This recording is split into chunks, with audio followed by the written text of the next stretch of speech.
The National Business and Industry Leadership Team is an essential element of how we get our students prepared for the workforce. Our curriculum is designed specifically to match the knowledge, skills, and abilities that our National Business and Industry Team members expect our students to know in the next 12, 24 months, 36 months out into the future. We meet with the National Business and Industry Leadership Team members and their representatives in the industry from all across the nation. We meet with them on a quarterly basis to identify the knowledge, skills, and abilities they want us to teach.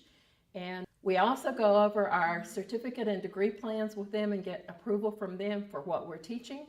And we also talk with them about trends so that we can do minor tweaks to our curriculum along the way.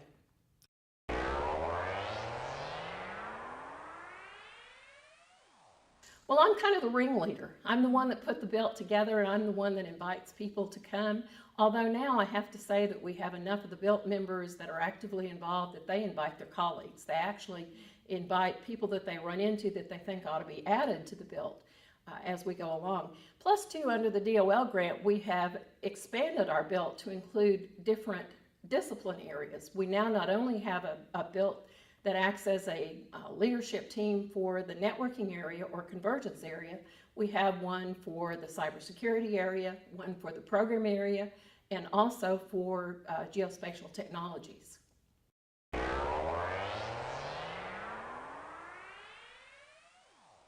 The BILT got started because we patterned what we're doing in the Department of Labor grant around what we did in the National Convergence Technology Center, which is a National Science Foundation center.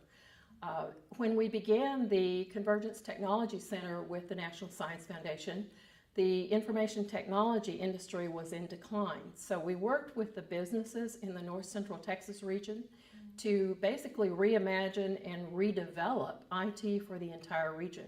We worked with them in focus groups first, and then actually with our process for identifying the knowledge, skills, and abilities that they thought the next wave of IT workers would need to know.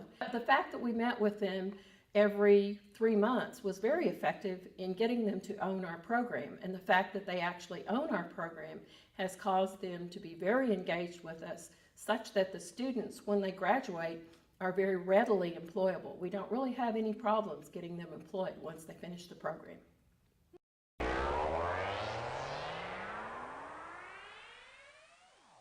There are many things that the BILT members have done for us and for our students along the way. They're always available to help us in our awareness sessions when we're talking to students about what the jobs are.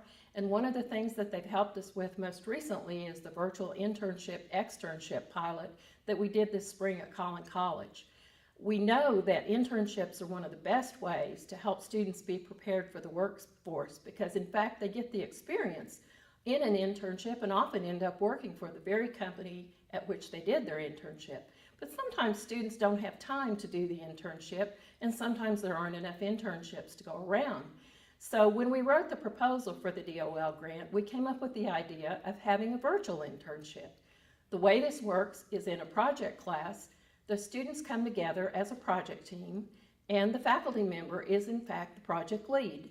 And the business person has a real-world project or a real-world case study that he or she brings to the class, and then he or she mentors the group throughout the semester via webinar. It's not just Collin College that has benefited from the BILT, it's all 7 consortium colleges have benefited from the BILT because we do have a national BILT at this point that functions more or less like a board of directors.